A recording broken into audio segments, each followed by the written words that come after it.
কলকাতায় নেতাজি সুভাষ চন্দ্র বসুর জন্ম জয়ন্তী ও পরাক্রম দিবস উদযাপন এবং রেড রোড এ দেশনায়ক নেতাজি সুভাষ চন্দ্র বসুর মূর্তিতে মাল্যদান করেন, শ্রদ্ধা জ্ঞাপন করলেন দেশপ্রেমিক রাষ্ট্রবাদী জননেতা তথা রাজ্য বিধানসভার বিরোধী দলনেতা সম্মানীয় শ্রী শুভেন্দু অধিকারী মহাশয়।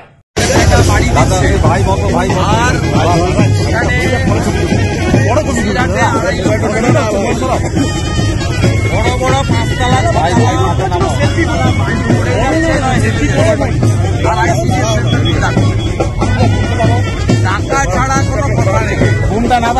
72 লক্ষ শৌচালয়ের টাকা দিয়েছেন, কোন শৌচালয়ে কোনো মোটালয় ঢুকতে পারে না, বেরোতে পারে না। পাঠ্যকেষ্টদের একবার যদি ঢুকিয়ে দেন বের করতে পারে।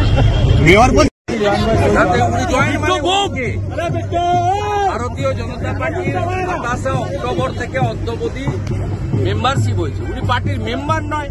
আপনাদের কাজ নেই তো কিছু মিডিয়ার এসব জিনিস করেন, হেলে যাওয়া কিছু জিনিস করেন। যাদের নিজেদের বুথে দুটো ভোট নেই তাদের সম্পর্কে প্রচার করেন আপনারা। আজকে সারাদিন নেতাজি করুন, অন্য কিছু করেন।